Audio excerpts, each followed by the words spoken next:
गौतम बुद्ध हमेशा अपने शिष्यों से कहा करते थे कि हमारी जीभ दुनिया की सबसे तेज चाकू है और दुनिया में सबसे खतरनाक हथियार हमारे शब्द हैं, जो बिना किसी खून खराबे के लोगों को अंदर ही अंदर मार सकते हैं। हमारे शब्द हमारी ताकत है, लेकिन ये कमजोरी भी हो सकती है अगर हमें नहीं पता कि कब, कहां और कितना बोलना है।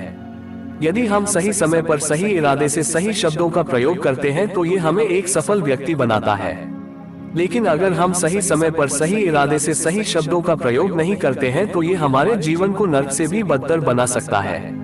तो आज मैं आपको मौन पर एक कहानी सुनाऊंगा और ये कहानी आपकी जिंदगी बदलने वाली है। यह आपको मौन की शक्ति का एहसास कराने जा रहा है। जापान में एक बहुत प्रसिद्ध बौद्ध भिक्षु थे जिनका नाम दी जाई था। वह दुनिया के शोरगुल से दूर जंगल में अकेला रहता था और वह बहुत ही ध्यानमग्न व्यक्ति था, इसलिए वे पूरे जापान में बहुत प्रसिद्ध थे। और एक दिन उनके पास एक राजकुमार आया। प्रिय साधु, मैं हमेशा थका हुआ, निराश और परेशान महसूस करता हूँ। मेरा मन बहुत बेचैन रहता है। हालांकि मेरे पास सब कुछ है, धन, प्रसिद्धि और सभी विलासिता जो एक व्यक्ति पाने की ख्वाहिश रखता है, लेकिन फिर भी मेरे अंदर इतना आसान था। तो साधु ने कहा, ऊपर से आपको इसका उत्तर पता है, लेकिन आपने कभी इसकी खोज नहीं की। साधु ने कहा कि मैं एक प्रयोग करना चाहता हूँ, क्या आप वह प्रयोग करना चाहेंगे? इस प्रयोग के बाद आपके जीवन में कोई अशांति और चिंता नहीं रहेगी। ये सब सुनकर राजकुमार बहुत परेशान हुआ, लेकिन उसने साधु से कहा कि मुझे बताओ कि मैं क्या करूं? मैं अपने मन की शांति के लिए कुछ भी करने को तैयार हूं। तब साधु ने शांत स्वर में उत्तर दिया, अगले 10 दिनों तक आप मेरे आश्रम में रहेंगे और सामान्य व्यक्ति की तरह रहेंगे, और इन 10 दिनों तक आप अकेले मौन में बैठेंगे और जितना हो सके कम बोलेंगे। राजकुमार साधु की बात से सहमत हो गया। पहले दिन उन्हें लगा कि उनका मन सामान्य व्यक्ति से ज्यादा विचलित है। उसके मन में तरह तरह के सवाल उठ रहे थे और वह आम लोगों की तरह जीवन जीने में असहज महसूस कर रहा था। उसके भीतर बोलने की प्रबल इच्छा थी, पर वह मान गया और कुछ न बोला, एक शब्द भी नहीं। लेकिन वह चुपचाप बैठा रहा। लेकिन जैसे जैसे रात होती गई, उसे एक बड़ी शांति का अनुभव हुआ। उसके लिए ये बड़ा अजीब था। वह अंदर ही अंदर खुश हो रहा था और अपने आप से पूछ रहा था कि बेचैनी कम क्यों हो रही है। अगले दिन राजकुमार एकांत में बैठा प्रकृति को, फूलों को, पौधों को, आकाश में उड़ते पक्षियों को देख रहा था। अपने जीवन में पहली बार वह देख रहा था कि उसके चारों ओर कितनी सुंदर प्रकृति है। वह अपने चारों ओर प्रकृति को देख और महसूस कर सकता है। इस तरह एक हफ्ता बीत गया और उसके मन की सारी बेचैनी, सारी उथल पुथल, सब कुछ गायब हो गया।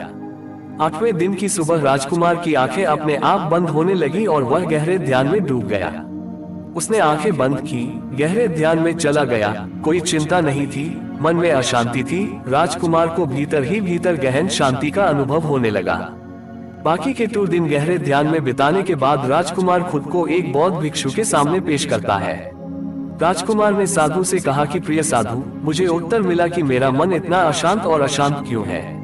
उन्होंने कहा कि मुझे पता था कि मेरा मन इतना विचलित और अशांत क्यों है। फिर उन्होंने पूछा, बताओ क्या जवाब मिला? राजकुमार ने कहा कि मैं जरूरत से ज्यादा बातें करता था और दिन भर लोगों पर ऊर्जा बर्बाद करता था और उनके बारे में अकेले ही सोचते थे और ज्यादातर समय उनके बारे में नकारात्मक ही सोचते थे। इस प्रकार मेरा समय नष्ट हो रहा था और अधिक बातें करने और सोचने से मेरा मन अशांत हो गया था। इस वजह से मैं कोई भी काम अच्छे से नहीं कर पाता था, जिसके कारण मैं लगभग हर काम में असफल होने लगा था। और निरंतर असफलता ने मुझे और अधिक उदास और चिड़चिड़ा बना दिया और इसने मेरे जीवन को और नष्ट कर दिया। लेकिन ये 10 दिन बिल्कुल अलग थे। अब ऐसा लग रहा है कि अपनी जिंदगी को पूरी तरह से जी रहा हूँ, और इससे पहले मैं अपनी जिंदगी गलत तरीके से जी रहा था। मैंने ये भी सीखा कि हमें ध्यान करने की आवश्यकता नहीं है, ध्यान अपने आप हो जाता है जब हम अभी भी और चुप हैं। ध्यान में मैंने पहली बात ये सीखी कि किसी के जीवन में सबसे महत्वपूर्ण घटना स्वयं को जानना है। बौद्ध भिक्षु ने कहा कि आप ही नहीं, दुनिया में ज्यादातर लोग जरूरत से ज्यादा बोलते हैं। आज भी ज्यादातर लोग एक दूसरे को नीचा दिखाने के लिए ही बोलते हैं और आज भी लोग ज्यादा बातें करते हैं। दोस्तों, हमारे वीडियो में दी गई जानकारी आपको कैसी लगी? प्लीज अपने विचार कमेंट बॉक्स में जरूर लिखें और हमसे जुड़े रहने के लिए चैनल को सब्सक्राइब करें और वीडियो को लाइक शेयर करना ना भूलें। बेल आइकन को ऑन कर ले ताकि आने वाली सभी वीडियो आपको वक्त पर मिलती रहे।